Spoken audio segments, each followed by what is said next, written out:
Được, Ok, mình quyết định thế nhá. chuyển luôn. Chốt.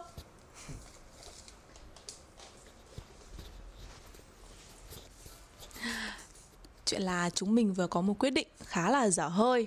Đấy là chuyển chiếc giường ở trong phòng ngủ này ra ngoài phòng khách và chuyển toàn bộ bàn làm việc của chúng mình vào trong đây. Và thế là chúng mình sẽ có một phòng làm việc riêng. Còn nghe thì có vẻ buồn cười đấy, mà thực ra thì mình cũng chưa hình dung ra được là nó sẽ như thế nào. Nhưng mà thôi, cứ làm đã nhở. Nhờ bạn ơi. Ok. Còn lý do tại sao mà chúng mình quyết định làm như thế đó là vì đây này.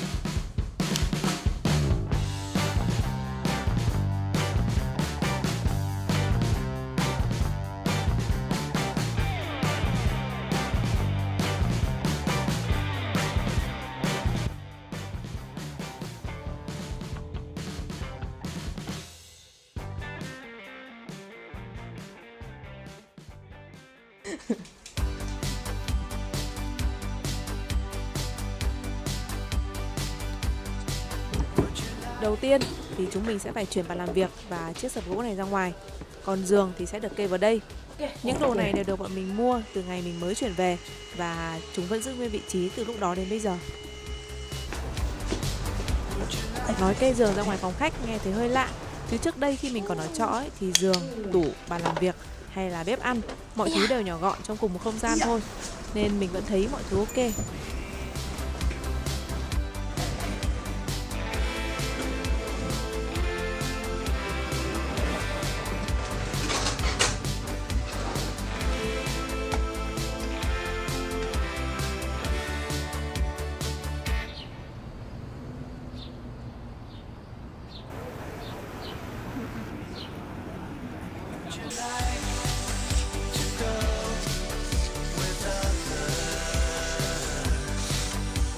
Mỗi khi đi ra khỏi bàn làm việc là mình hay bị cuốn vào những việc linh tinh khác, nên công việc mình làm thì thường mất khá nhiều thời gian.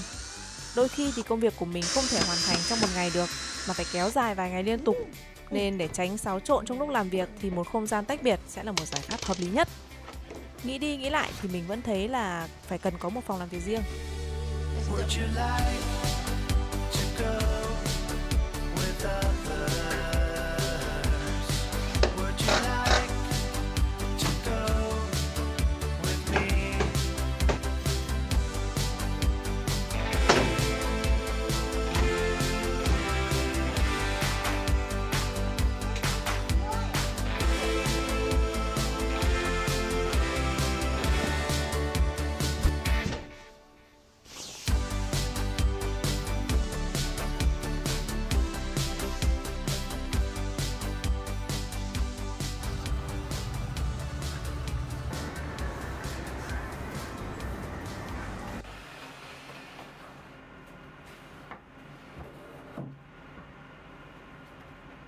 Có một vấn đề nho nhỏ, đó là chiếc sập gỗ này rất là hợp khi để ở ngoài cửa sổ phòng khách. Nhưng khi chúng mình chuyển vào trong thì nó lại bị quá to, chiếm khá là nhiều diện tích. Tuy hơi tiếc nhưng mà mình đã quyết định cắt nhỏ nó ra cho phù hợp với căn phòng và với nhu cầu sử dụng của mình. Mình đã chia chiếc sập ra làm hai. Nửa lớn chiếc sập thì được giữ nguyên với phần ngăn kéo để đựng đồ. Nửa còn lại thì mình sửa lại thành chiếc kệ đầu giường. Mà thế nào mọi thứ lại vừa xinh luôn chứ.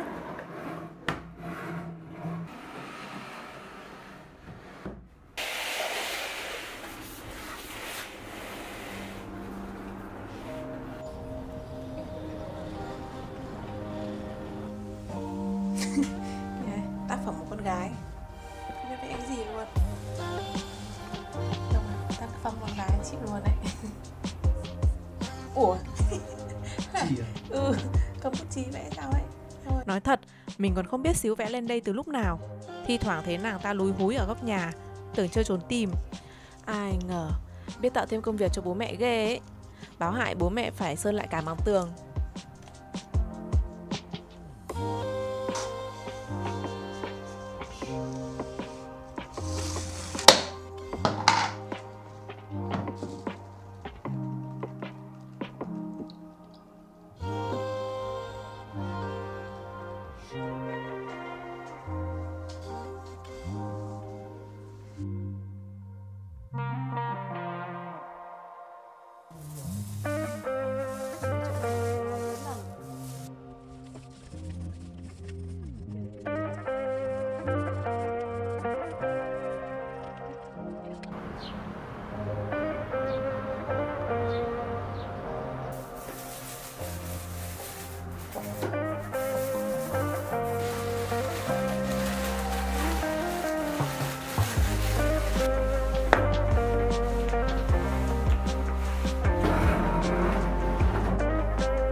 quá là bừa bộn, trông không khác gì một bãi chiến trường, đúng không ạ?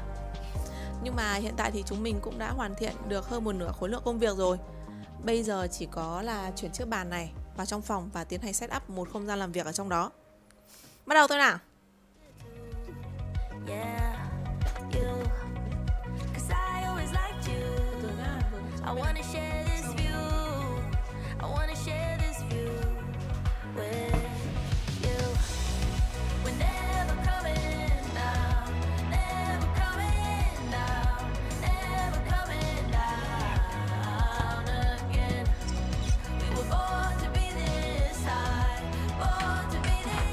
Bàn làm việc thì cũng không có gì thay đổi cả, mọi thứ vẫn giữ nguyên như thế, chỉ cần đi lại dây điện một chút là xong.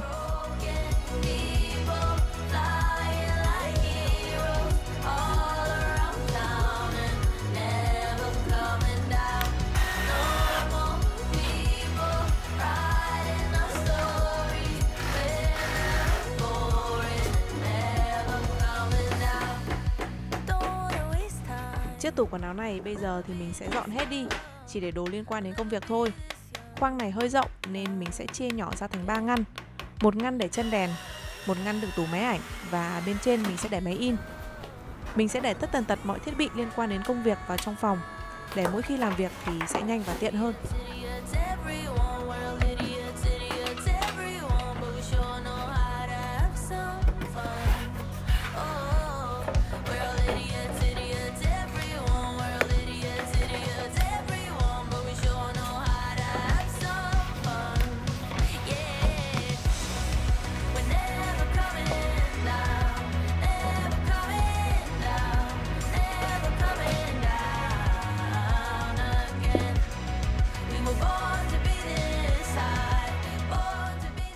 Vậy là đã xong.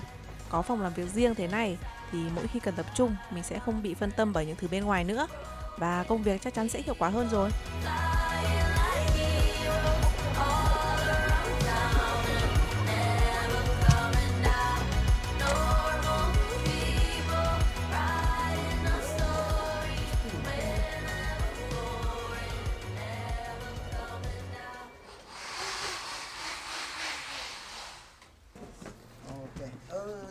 Đấy.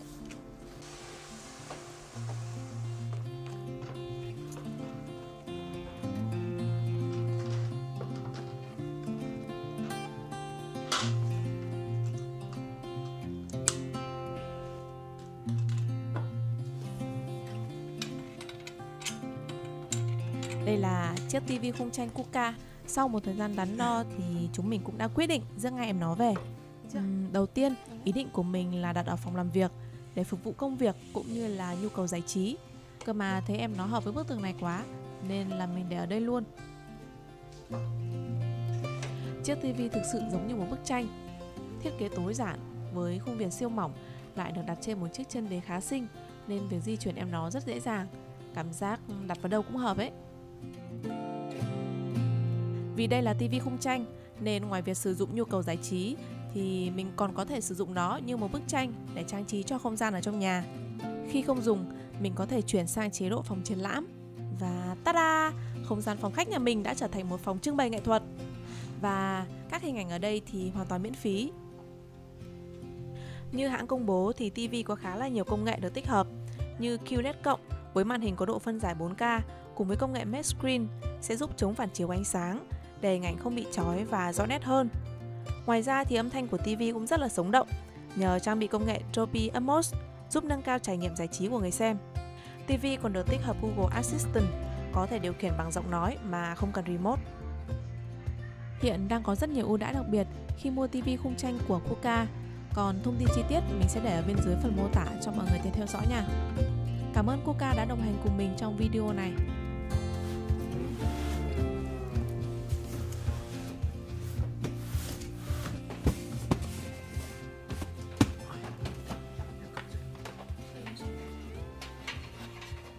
Em ở đây luôn nhỉ? Cho ra sau này.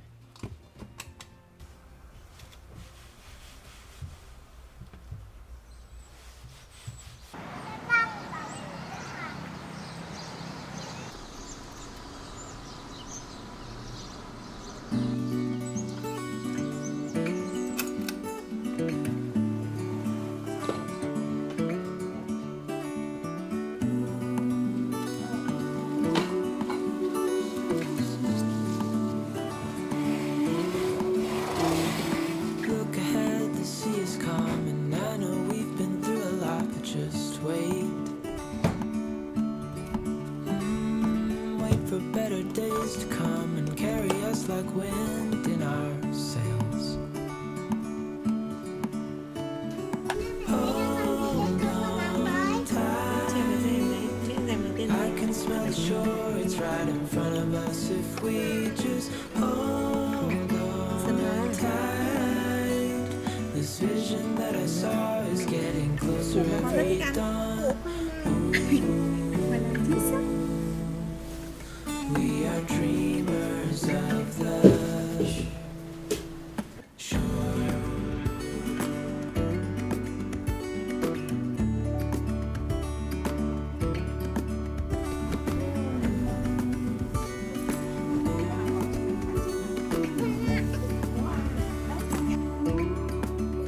Mỗi khi sắp xếp lại không gian trong nhà thì con gái mình lại hào hứng như đang được ở một căn nhà mới vậy. Mà mình thấy cũng đúng là như thế. Chúng mình cũng rất hài lòng với sự thay đổi này. Wait for our home to show on the horizon, soon we'll be there. Để giường ở đây thì mình thấy cũng xinh. Mùa đông sắp tới rồi, nhìn chăn gối tự nhiên lại thấy căn nhà ấm cúng ghê. Được cái nằm ngủ ở ngoài này thì mình thấy thoáng hơn nhiều so với ở trong phòng. This vision that I saw is getting closer every dawn. We are dreamers of the shore. Ngôi nhà vẫn đang thay đổi hàng ngày để phù hợp với nhu cầu của chúng mình trong mỗi giai đoạn. Dù có đổi khác thế nào thì mình vẫn muốn mang lại cảm giác ấm áp và thoải mái cho mỗi thành viên trong gia đình. And I'll just keep on believing. We are dreamers of the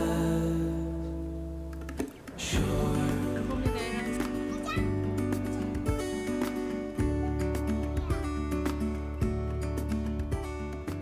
Vậy là chúng mình đã hoàn thành xong việc làm mới ngôi nhà thêm một lần nữa rồi. Mọi người có thích sự thay đổi này không ạ? Hãy bình luận phía bên dưới cho mình biết với nhé.